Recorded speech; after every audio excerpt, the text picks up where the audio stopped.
Voilà, Maître Koné Dogbomen est avec nous, mesdames et messieurs, dans le volet droit de la matinale, ce deuxième jour de la semaine. Merci d'être en notre compagnie l'après-midi ou en rediffusion. En tout cas, merci pour la fidélité.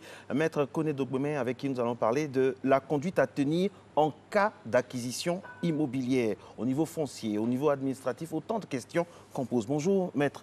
Bonjour. Merci infiniment de répondre à notre invitation. Alors, on va mettre les pieds dans le plat. Première question, qui peut vendre un bien?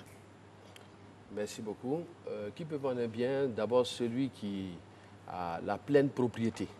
Parce que les biens, on parle de pluralisme de procédures en droit ivoirien parce qu'il y a plusieurs catégories de biens. Et c'est le bien qui va distinguer la qualité du vendeur. Et donc, si nous sommes face à un bien dans sa tenue coutumière, les droits d'usage étant ce qu'ils sont, eh bien, c'est celui qui est reconnu, eh bien, titulaire, détenteur de ces droits d'usage qui pourra les vendre. Si nous sommes dans la procédure de l'immatriculation, c'est celui qui aura, bien entendu, été identifié comme étant, à l'issue de la procédure de l'immatriculation, comme le propriétaire du dit bien. Mais si nous sommes dans le cadre du Code civil, c'est celui qui est propriétaire déjà, est détenteur dans ses mains d'un ACD. Alors, tout ça, c'est un peu technique. Alors, pour revenir, pour vous dire simplement que qui peut vendre, c'est celui qui a, si le bien est identifié et que le bien a suivi la procédure administrative, celui qui a son nom inscrit dans le livre foncier. Très bien. C'est le préalable, justement. C'est le préalable. Alors, nous restons sur le volet de l'acquisition. Alors, quel type de biens immobiliers peuvent être cédés dans notre pays? Selon les trois catégories que je viens de présenter, on peut donc dire que dans le cadre des biens coutumiers, il n'y a pas véritablement de cession parce que la propriété, elle naît avec la procédure administrative. Elle naît avec la procédure de l'immatriculation. Donc c'est un droit d'usage, il est révocable, il n'est pas imprescriptible, il n'est pas inattaquable. Il est contestable. Donc, à tout moment, voilà, nous avons des difficultés. Vous voyez que, par exemple, aujourd'hui, grâce aux auxiliaires de l'administration, que sont les chefs de village, les notables et toutes leurs cours, nous avons en ces personnes des auxiliaires de l'administration qui apportent leur concours à la sécurisation des terres en produisant des attestations villageoises de propriété qui ne sont pas un titre en réalité, et qui sont une reconnaissance d'un droit d'usage, comme je l'ai dit. Et donc, ce droit d'usage va devoir suivre une procédure pour entrer dans le droit classique, c'est-à-dire connaître la capacité pour celui qui parle de ces droits d'utiliser les termes de propriété, des propriétaires et des droits réels là, qui sont liés à la terre incorporée. Alors, vous avez un peu répondu à la question qui suit, mais je vais la poser quand même. Est-ce qu'on peut parler de vente dans le cadre des biens fonciers villageois ou ruraux? Parce que, maintes fois, c'est la source de nombreux conflits dans le pays. Nombreux conflits. Malheureusement, les auxiliaires de l'administration ne jouent pas leur jeu comme il faut. Des fois, vous avez des chefs de village qui vont vous donner des attestations qui seront remis en cause. Après, le chef est remis en cause. Et puis, c'est reparti à zéro. La nouvelle chefferie ne reconnaît pas les documents qui ont été délivrés par la première chefferie. Et ça, ce sont des procédures qu'il faut engager contre ces personnes parce qu'il y a là matière à les poursuivre sur le plan pénal. Parce que c'est une forme d'escroquerie. Et cette escroquerie-là, la complicité de cette escroquerie, c'est toute la notabilité, c'est tout le comité de gestion qui a été passif, qui a laissé faire les choses et qui, au moment du partage des gains, s'aperçoit qu'il n'a rien reçu et qui vient troubler, alors que le principe de la propriété immobilière et du droit immobilier en Côte d'Ivoire, le principe, c'est la sécurité. La sécurité est supérieure dans notre droit à la justice en matière immobilière. Très bien. En tout cas, cette question a suscité beaucoup d'intérêt auprès de vous, chers téléspectateurs, à l'annonce, bien sûr, du sujet sur nos différents canaux et avec le micro, bien sûr, de Emmanuel Bonzo. Voilà ce que ça donne comme réaction.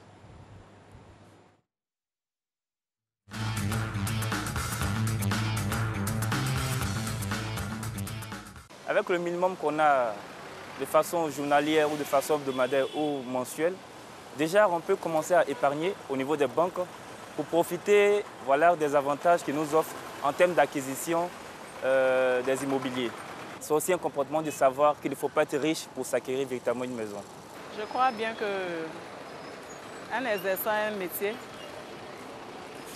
et on épargne au fur et à mesure pour pouvoir prendre la maison. On se renseigne aussi sur le terrain, pour voir si le terrain n'est pas un terrain qui était déjà acheté. Et en fonction de ça, tu t'organises. On peut compter sur des activités bancaires, des activités professionnelles, des activités extra-professionnelles. Toutes ces activités-là vont contribuer de façon orchestrée à épargner et puis voilà, à avoir cette maison. Avec nos propres salaires, pour économiser pour avoir un intérêt, c'est un peu difficile. Donc on cherche à aller au moins dans les banques et chercher à avoir un prêt pour acquérir un terrain et pour aussi construire tout ce qui est matériel, tout ce qu'on utilise pour pouvoir construire. On trouve que c'est cher. L'État demande à ce que les gens revoient un peu les cautions. Mais le propriétaire te dit, mais attends, quand je m'ai payé les ciments, est-ce que le propriétaire, l'État est là pour diminuer? L'État n'a qu'à diminuer tout ce qu'on utilise pour pouvoir construire les maisons avant de nous dire de diminuer aussi les cautions. Voilà, merci à notre reporter. C'est chaque fois comme ça, hein, lorsque nous avons la chance d'avoir un invité sur le plateau, dans le cadre de la thématique, il y a un micro-trottoir qui est arrimé à ce moment-là. Nous allons poursuivre avec Maître Koné Dogoumé, qui évidemment a regardé, donc qui va se faire une opinion dans ses prochaines réponses. Alors, Maître, souvent, on a des attestations villageoises qui sont remises. Dès lors qu'on reçoit ces attestations villageoises-là, qu'est-ce qu'on fait derrière après pour être frappé par le sceau, enfin pour être couvert, hein, on va dire, par la sécurité, par la légalité? Qu'est-ce qu'on fait après? Bon, on va voir un notaire, on va voir, qu'est-ce qu'on fait?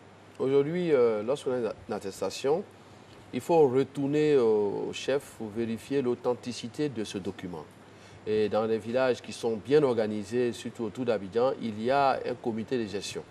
Et aujourd'hui, il y a beaucoup d'intellectuels qui intègrent ces comités et c'est pour le bonheur d'ailleurs de la procédure. Et ce sont des comités qui ne sont pas, c'est pas l'administration encore, c'est toujours les auxiliaires de l'administration.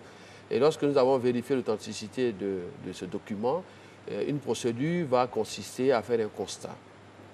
On va constater par exploit d'huissier qu'effectivement dans le guide du village, qui est aussi un guide qui a été déposé à l'administration, parce que nous parlons là de terrains qui ont été morcelés, donc d'un lotissement qui a été approuvé, parce que sans cette condition d'approbation, rien ne peut se faire.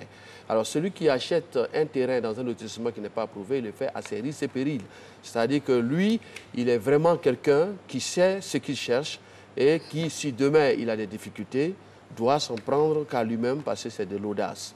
Mais en dehors de cela, lorsque le terrain est approuvé, que vous avez fait la vérification, que l'huissier a fait les exploits, vous pouvez déposer votre dossier au sein de l'administration, au niveau du guichet unique, pour commencer déjà la procédure. Parce que le cadastre va procéder au bornage contradictoire, ils vont les relever des données, le géomètre expert va intervenir, il y a un ensemble de choses qui seront faites. Et puis, le cadastre va ensuite chercher les actes authentiques pour permettre de créer un titre foncier et avec le titre foncier, aller à l'ACD. Là, c'est dans le meilleur des cas et quand on a vraiment de la chance. Parce que, maître, il n'est pas rare de voir dans ce pays des dossiers dûment constitués. On fait même des compulsoires, mais on se retrouve à 5, 6, 7 sur un même terrain approuvé. Dans ces conditions-là, quel est le recours de l'acquéreur? Dans ces conditions, ça signifie simplement que le vendeur, il a fait une arnaque. Qu'on on est victime d'une arnaque. Et à ce niveau, il faut reconnaître qu'il y a effectivement, c'est comme un ventre mou de la procédure parce que l'administration ne met vraiment pas son pied à fond dans cette procédure. Elle aurait dû. Eh oui. Elle aurait dû parce que quand vous voyez le contentieux, la troisième formation du tribunal premier instance d'Abidjan Plateau, rien que cette juridiction, sans compter Yopougon, sans compter Grand Bassam, quand vous voyez le contentieux, le volume des affaires, tous les lundis, quand la salle est bondée, vous voyez que le contentieux des terrains, des attestations, c'est un véritable contentieux, c'est un véritable problème. Et c'est quelque chose, il faut appeler l'administration à se pencher sur cette question, aller encore plus loin que ce qui a été fait. C'est vrai que là, il a été tenté certaines formules qui n'ont pas toujours été malheureuses, qui ont été très bonnes. C'est par exemple la régularisation d'un ensemble de sites. C'est par exemple le fait que le guide soit en double exemplaire d'une part la chefferie, d'autre part l'administration, pour qu'on puisse, par effet miroir, vérifier le contenu de ces actes. Certaines dispositions sont prises, mais ce n'est pas suffisant. Il faut aller encore au-delà, parce qu'il s'agit, comme l'a dit le monsieur dans le reportage, il s'agit de biens de grande valeur. Ce sont des économies sur des années. Des investissements de toute une vie. Alors, de toute une vie. Alors, monsieur Maître Koné, dites-moi, dans ce cadre-là, une esquisse de solution, quel rôle doit être vraiment dévolu au chef de village? Parce qu'on va beau parler, c'est un pion essentiel, hein, les chefs du village. Est-ce qu'on doit les accompagner juridiquement? Est-ce qu'on doit leur donner un statut? Je ne sais pas, qu'est-ce qu'on doit faire concrètement les concernant? Proposition? Bon, les chefs du village sont déjà des auxiliaires d'administration. Et lorsqu'un chef a été élu dans les formes et qui n'a pas de contestation, il bénéficie d'un arrêté de reconnaissance. Donc il est reconnu et à cet égard, il travaille avec l'administration et les actes qu'il prend peuvent, lorsqu'ils sont bien faits, engager. Comme Alix l'a dit tout à l'heure, il y a des arrêtés, il y a des chefs qui ont eu des arrêtés en majuscule, mais qui ont vendu des terrains à une dizaine, quinzaine de personnes. Et après, ils se dérobent eux-mêmes. Absolument. Ils se dérobent eux-mêmes, on indexe d'autres personnes de la notabilité qui seraient plus véreuses et tout ça. Et après, on règle en famille, comme Marcelin le dit. Bien, voilà, ça c'est le véritable problème, comme je l'ai dit, du droit coutumier. Le droit coutumier, c'est les sables mouvants du droit immobilier. Parce qu'on peut pas, on n'arrive pas à s'en sortir parce que le chef de village se permet de vendre, mais la répression judiciaire, elle est féroce. Parce que je citerai peut-être à Abidjan ici, je ne sais pas, mais il y a beaucoup de chefs de village d'Abidjan qui ont séjourné en prison. Vous voyez? Mais ça ne suffit pas parce que l'argent qui a été perdu, il faut qu'on puisse le récupérer. C'est l'économie de toute une vie. Voilà, l'économie de toute une vie, de toute une génération, toute une famille même. Et ils ne sont pas solvables, souvent. Exactement. Ils ne sont pas souvent solvables. Et c'est pour cela que l'administration, le code de la construction qui a été mis en place, qui est une grande innovation, le code de la construction, parce qu'il règle beaucoup d'autres problèmes, le code de la construction aurait gagné à s'intéresser à cette question. Parce que nous avons un droit de la terre qui est hérité de la colonisation et qui a fait des améliorations, mais qui n'a pas voulu, j'ai vu tout à l'heure tous les débats que vous avez eus sur nos valeurs. Notre droit doit accepter de regarder notre réalité. Notre identité. Voilà, le fait. Le droit, c'est une méthodologie d'approche, de saisine du fait. Vous voyez? Et il ne faut pas manquer le fait, sinon on est dans le faux, parce qu'on est dans l'irréel. Vous voyez? Et la réalité, c'est que le droit coutumier n'est pas sécurisé. Il n'est pas sécurisant. Or, tout commence par là. Et là, il faut prendre de véritables mesures. Il ne suffit pas pour l'État de dire, par le décret de la purge des droits coutumiers, que la purge lui incombe. Il ne suffit pas pour l'État de dire que lorsqu'on a fini les procédures d'immatriculation, le titre est inattaquable, le titre est définitif. Non, mais et avant? Parce que tout part de là. Parce qu'aujourd'hui, les jeunes, et les fonctionnaires, tous ceux qui ont commencé à travailler, qui veulent acquérir des biens, ils ne peuvent pas les acquérir en plein Abidjan parce que les prix sont prohibitifs pour eux. Et c'est forcément la périphérie. Et ils vont rencontrer des chefs de village, des communautés villageoises assoiffés d'argent et peu soucieux de la sécurité juridique et peu soucieux des intérêts des acquéreurs et qui vont faire des contrats qui seront de l'arnaque. Voilà, de l'escroquerie, de l'abus de confiance. Alors, maître, on pourrait aussi avoir un regard sur la pléthore d'opérations immobilières ici, en Côte d'Ivoire, parce qu'elles ne sont pas aussi exemptes de tout reproche, notamment pour certaines qui souscrivent et qui ne livrent pas les maisons des différents acquéreurs. Voilà, c'est un véritable scandale, parce qu'on peut même aller loin, parce qu'aujourd'hui, c'est comme... vous voyez des gens qui viennent, qui disent qu'ils ont des propriétés immobilières à faire, des promotions immobilières, qui commencent une activité et qui engrangent des fonds, qui récupèrent, qui font un appel public, presque un appel public de fonds, qui récupèrent l'argent des Ivoiriens et puis qui, du jour au lendemain, disparaissent. Et c'est des promotions vraiment gigantesques. Et ça, c'est grave parce que lorsque vous regardez la loi sur la promotion immobilière, des sécurités ont été prises. C'est-à-dire, en principe, ces gens ne doivent même pas toucher à cet argent parce que cet argent doit être déposé sur un compte séquestre. Et ces gens doivent travailler avec l'argent des institutions financières jusqu'à la fin. Et ce n'est qu'à la fin qu'elles ont la disposition de ce fonds. Et donc, l'argent qu'on paye directement à ces promotions, c'est de l'irrégularité. C'est totalement de l'irrégularité, c'est un manque de contrôle qui permet à ces promotions immobilières de faire ce qu'elles font. Voilà, là, à ce niveau, c'est un peu le sommet du Léviathan de l'État qui conduit, et bien entendu, à ces dérives. Voilà, ces dérives. Alors, maître, quand on vous entend comme ça, est-ce qu'on est en droit de se dire qu'en Côte d'Ivoire, une acquisition immobilière est périleuse? Oui, elle est périleuse parce que je ne veux pas aller avec une langue de bois. Parce que je suis dans le contentieux, parce que je vois chaque jour ce qui se passe. Et des fois, lorsque nous accompagnons des clients, nous préférons même être lents. Nous préférons même qu'ils disent que, eh bien, vous avez pris trop de temps, nous avons perdu une bonne occasion, que de les laisser aller dans des promotions, à acquérir des biens, à perdre leur argent, à dilapider des fonds qu'ils ont acquis après des larmes et des sueurs et souvent du sang. Et donc, je pense, je peux le dire, à ce niveau, il y a un véritable problème. Il y a un véritable problème. Parce que le livre foncier est une sécurité, mais pour les biens urbains qui sont immatriculés. Mais avant, toute la difficulté est avant. Et après, il y a souvent, ça arrive, c'est pas vraiment, je peux dire peut-être c'est 3%, 5% des cas, que le livre foncier soit tripatouillé. Oui. C'est ça aussi, ça arrive. Mais il y a aussi une responsabilité des conservateurs, la propriété foncière des hypothèques, et ces personnalités sont souvent devant les juridictions pour répondre.